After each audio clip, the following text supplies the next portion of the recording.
access to shale gas in Alaska, or to regular conventional, what we call conventional gas. The problem is infrastructure and getting it down. There was talk about building a gas pipeline from Alaska down to the lower 48. However, that has been put on hold temporarily because of the shale plays in the U.S. It doesn't mean that it's not there.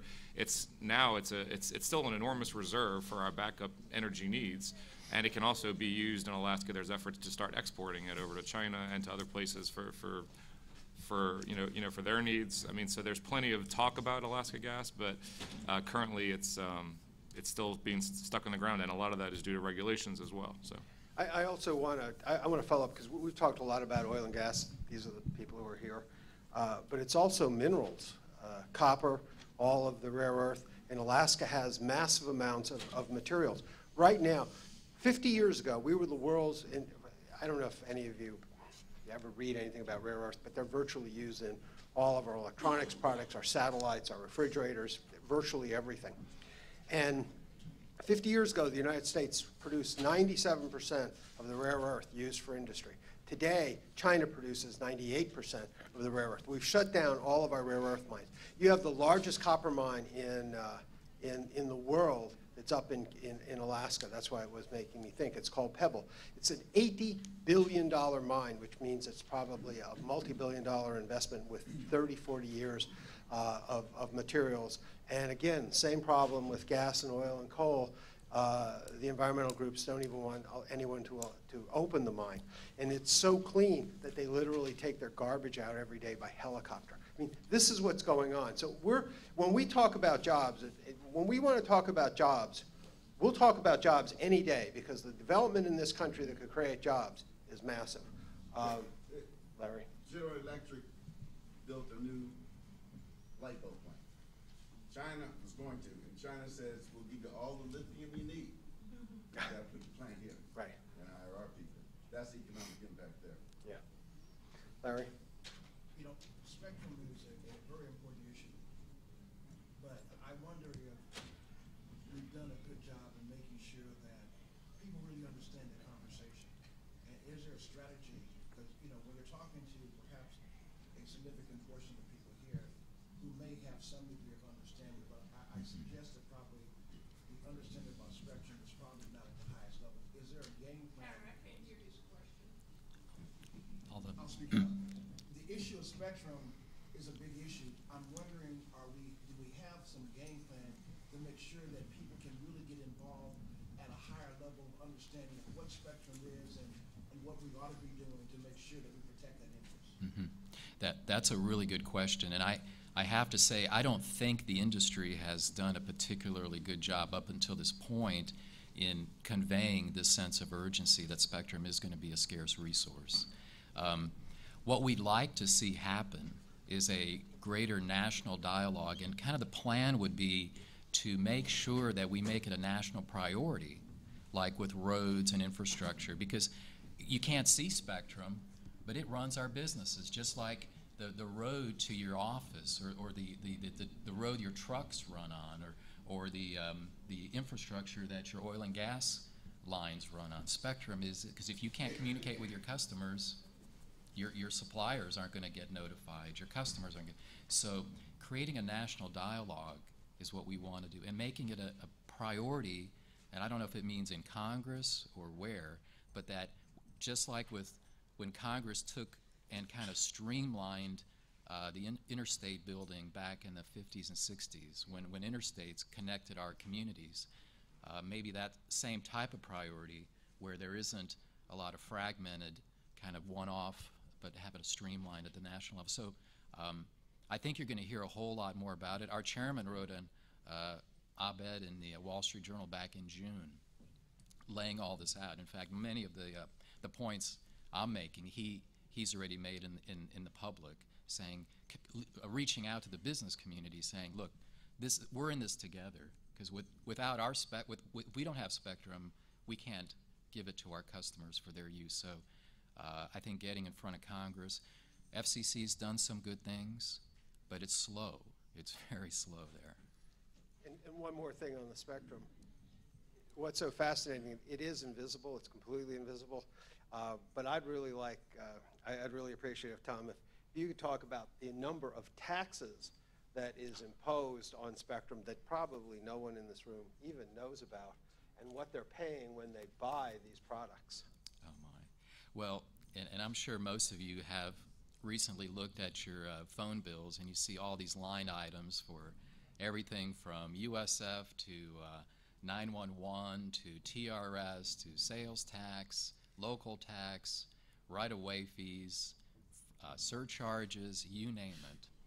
Well, and Bill's right. I mean, that's not invisible, and that's a cost to your business. And according to CTIA, which is our wireless industry trade group, the average customer who has wireless telecommunications pays about twice the tax rate that they on their telecommunications service as they would on any other product that they purchase at retail. And that amounts to about $15 billion a year over and above what they would otherwise pay if they were paying at that regular retail rate, let's just say. And all of that comes back to what's creating some of the scarcity in our infrastructure, because customers, you, small businesses, pay that because we have to pass that on, and then you have less money to buy our services. And if we have less revenue coming in, we can't invest and purchase those spectrums and those other technologies that we need to serve our customers. So my only point is making you aware of that, look at your bill, and I think that's an area where we can really partner and trying to bring some rationality. But back to the gentleman's point, we want to find a balance, though, because we don't want to tell our communities, hey, look, we can't, we're going to just not pay this tax. You know, there has to be some kind of balance to find that happy medium, because we do, at least as AT&T, we do feel a responsibility to our communities, and if we've committed to paying a tax, we're not going to just walk out on that obligation or go offshore. Ma'am?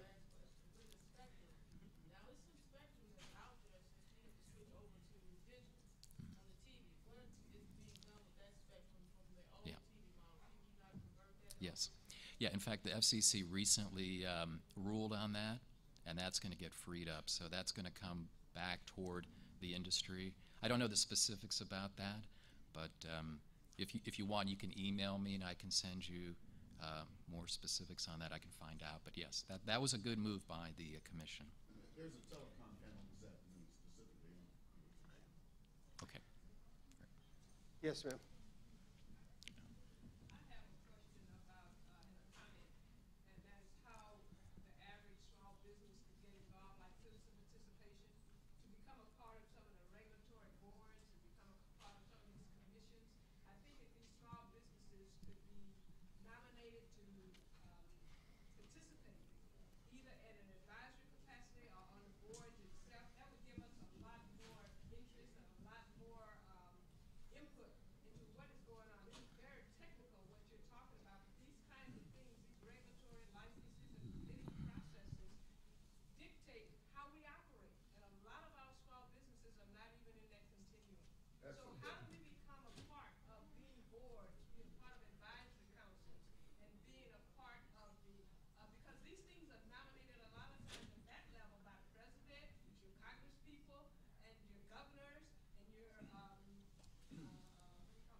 Opportunity we have overlooked, and I think the chamber should start putting people on those local boards. We got to start nominating people. When you have people in places, you need to tell them that you're interested in being a part of these boards. But a lot of us don't even know how that affects our businesses.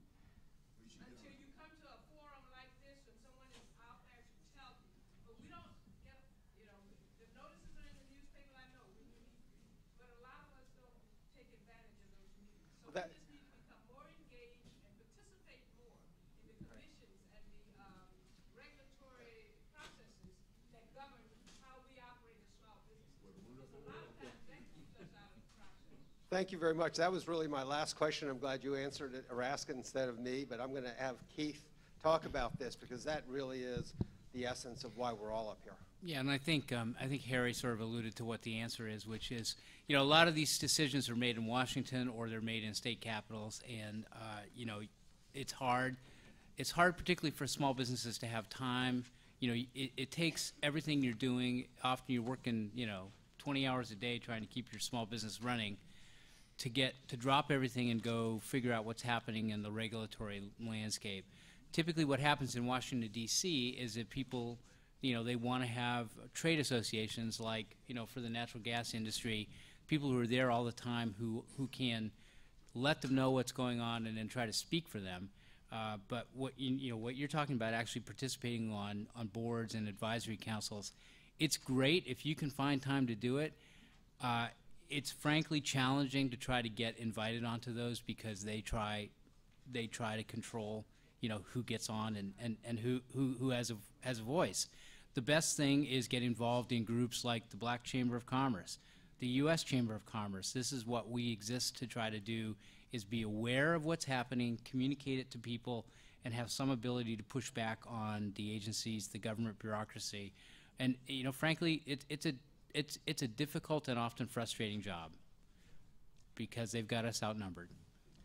Well, with that, and that's probably a really good way to end, but it is why you joined the National Black Chamber. I mean, I can tell you Harry puts out more good, solid information than any organization in the city. And I think, you know, whatever you can do, if you really want to get on those boards, you need to grow the National Black Chamber, and you need more and more members, because every time you have a member and every time you weigh in on an issue, you get a little bit more influence in the system. But anyway, I want to thank Tom, Kyle, Keith, and Tom.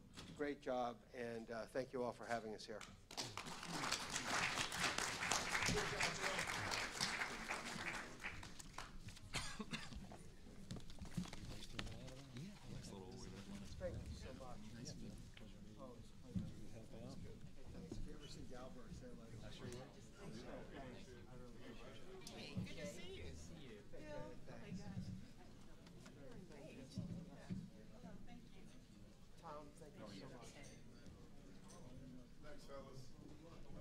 Okay, that was a great panel. That was great. Lunch is served. It's buffet in the hallway. You can leave your things on the table or on your seats and just go get your plate and bring it back.